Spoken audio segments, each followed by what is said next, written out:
UFC 308 takes place this Saturday, and these are my predictions. Starting off with the main event, Ilia Topuria versus Max Holloway. What a fight this is. This is easily my most anticipated fight of the year in terms of MMA. I cannot wait to see this fight. Now, when it originally got announced way back in July, I believe, I was extremely confident in my Max Holloway pick. Extremely confident. But the closer we get to this fight, I'm starting to lean towards Ilia Topuria, to be honest. Now, as you can see, the stats are on screen there. Both guys are very similar in a lot of ways. But let's talk about this matchup. Let's get some stupid things out of the way first. I just didn't like the way Max Holloway's been looking on the ESPN interview stuff. It looks like he's struggling with this weight cut, to be honest. Now, Max Holloway hasn't always looked great when he's cutting down to 145, but he's a professional and he's made weight countless times. This is where he spent the majority of his MMA career, outside of like 2 fights, the one against Gaethje and Poirier. Max Holloway has always been a 145. Next up, I seen a clip of Ilia Topuria showing off his new Madrid mansion, and just the recovery stuff the guy has in there, it seems like he's really, really taking care of himself. Those are 2 real stupid reasons, to be honest, but it's something that I just seen that's been playing on my mind. But getting into the fight itself, both guys are great strikers, but very, very different. Max Holloway is more of a volume-based striker. However, in his recent fights against the Korean Zombie and Justin Gaethje, we've seen that Max Holloway has now found this new power in his hands, and he is shutting the lights off on certain people. Now, Ilia Topuria might not be as active in terms of throwing the strikes like Max Holloway, but Ilia Topuria is extremely powerful. This guy hits like a truck. Just look at what he done to Volkanovski. Look at the damage he done to Bryce Mitchell. Look at what he done to Josh Emmett. He butchered Josh Emmett. This guy is an extremely precise boxer as well. Honestly, this is just going to be such a fun fight that could go either way. Now, when I originally thought about this matchup, I thought that Max Holloway would start to really take over in the later rounds. And I still think that's a possibility, because how is Ilia Topuria going to keep up with Max Holloway's pressure and volume? Like, how is Ilia Topuria going to cope going into rounds, the later stages of rounds 3, 4, and 5? Obviously, we've seen him go all the way with Josh Emmett. But Josh Emmett, yes, is an extremely powerful puncher, but he doesn't have the output of a Max Holloway. So it'll be interesting to see how Ilia Topuria will deal with that. I think Max Holloway also does a really good job at distance management, and I think he also has a pretty good jab. And we've seen that Ilia Topuria, even though he knocked out Volkanovski, Volk was having a good bit of success with his jab in that matchup early on against Ilia Topuria. Now, Max Holloway, as we all know as well, is made out of granite. This guy cannot be knocked down. We haven't seen this guy get hurt. I mean, you can maybe count that one against Justin Gaethje. I'm not too sure. But overall, Max Holloway, throughout his entire career, has been able to eat some mega shots off these guys and just has not went down. Now,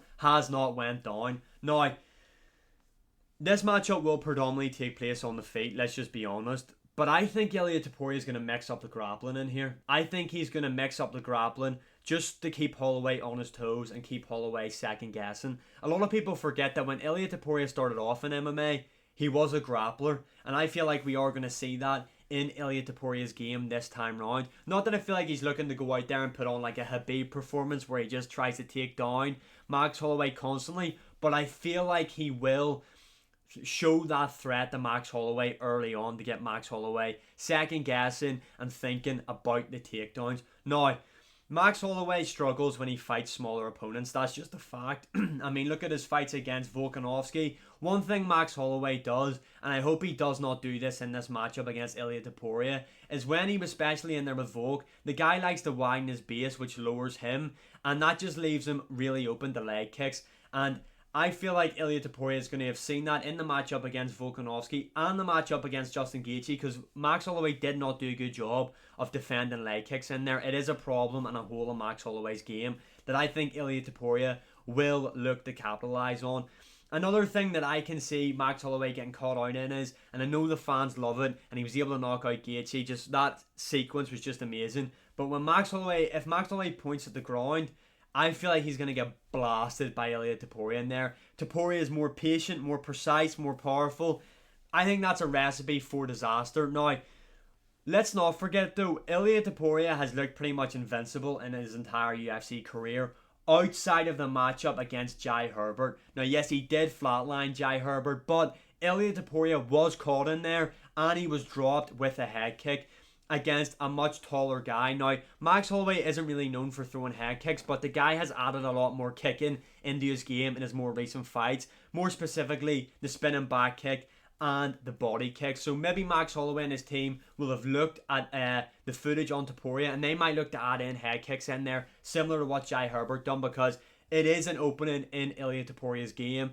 Honestly, this fight is just such a fun matchup. But for me, I think it will come down and be really, really close. And I think it might be like a Volk Max 2, where a lot of people feel like Holloway has won the matchup, but he doesn't get his hands raised. I feel like Max Holloway might land more of the shots in there, but I feel like the more damaging shots might be done by Ilia Topuria. I think Topuria might not land as much volume as what Holloway does, which is why people might be saying, no, Holloway won. But I feel like Ilia Topuria will be very...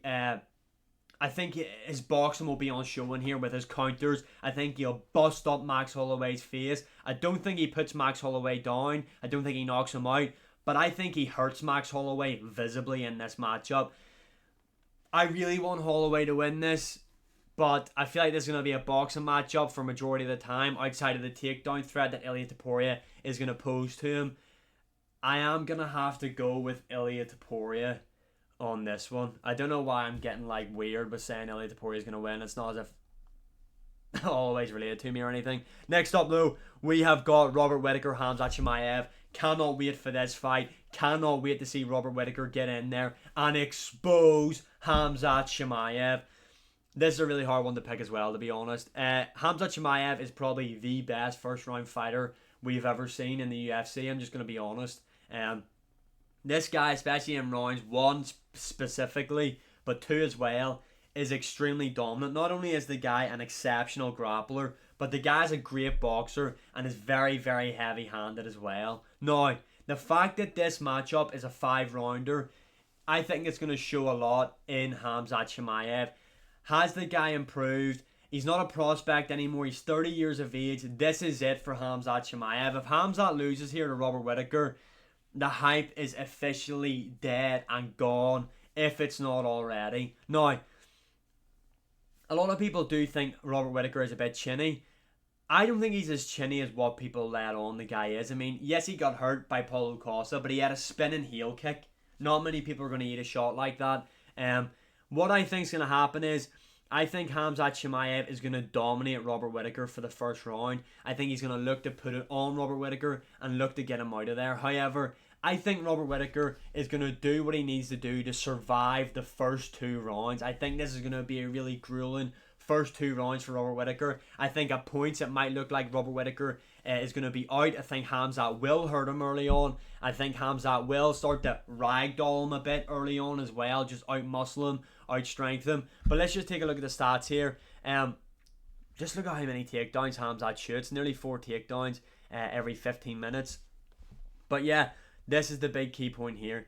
82% takedown defense for Robert Whittaker. Now, we haven't really seen the guy be in there with elite wrestlers. The last one I can really think of was Yoel Romero. And obviously, Khamzat Chimaev, the Russian style, Dagestani style, whatever you want to call it, style of grappling is very, very different from what we have seen before. But Robert Whittaker, I think, went to the Commonwealth Games for grappling, for wrestling, sorry. So it's not as if the guy's a bum. I think Robert Whittaker, yes, will be taken down in this matchup, but I think he'll do a really good job with the scrambles, and I think that is where Khamzat Chimaev will end up draining his energy, and that's with him constantly shooting on Robert Whittaker, and Whittaker being able to initiate the scrambles, which will just drain Khamzat Chimaev.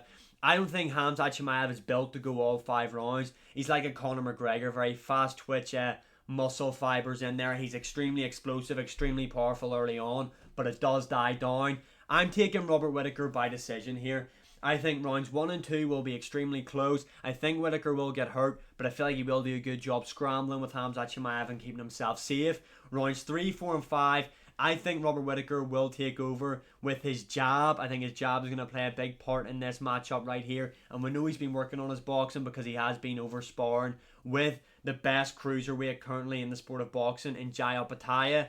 I think Robert Whittaker is going to put on a clinic. I think Robert Whittaker rounds 3, 4, and 5 is going to show the difference between what an elite fighter is to what a proper elite championship level fighter is.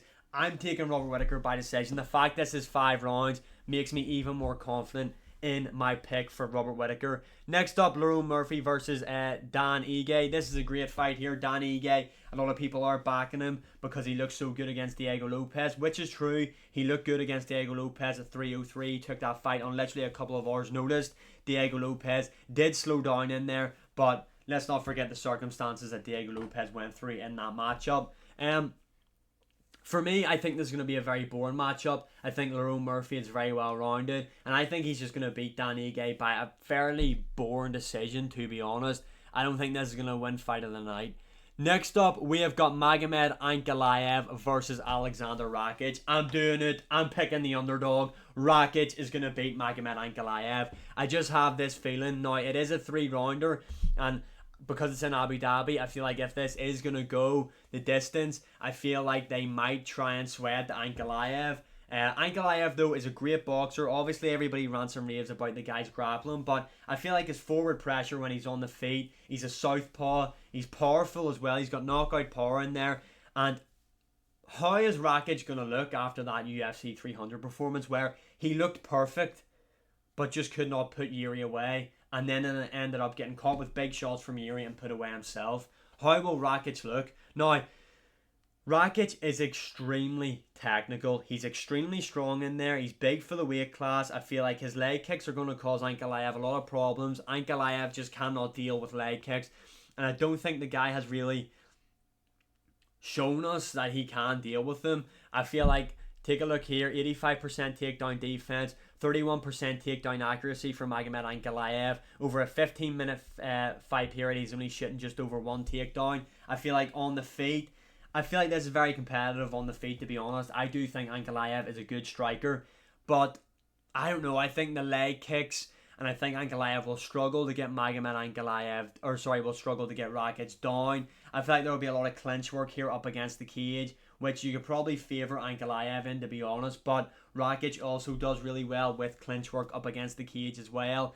I think the leg kicks, the strength of Rakic, how technical Rakic is, I'm going to take Rakic to beat Magomed Ankalaev by decision. I don't think he's going to stop him.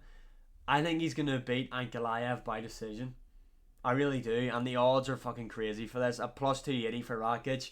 I'm going for it. Shar putting Magomedov another layup fight. I'm not going to waste too much time talking on this. Shar putting Magomedov. I think he looks a bit small for the middleweight division, to be honest.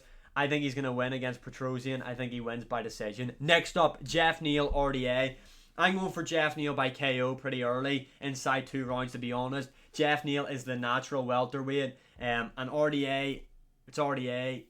He's past it now, to be honest. He doesn't know whether he's a lightweight, whether he's a welterweight. He keeps chopping and changing. It's just not a good sign for me. He's coming to the end of his career. Jeff Neal, he looked very competitive in there against Ian Gary. He's extremely powerful. I think he just breaks RDA, to be honest. I'm taking Jeff Neal by finish.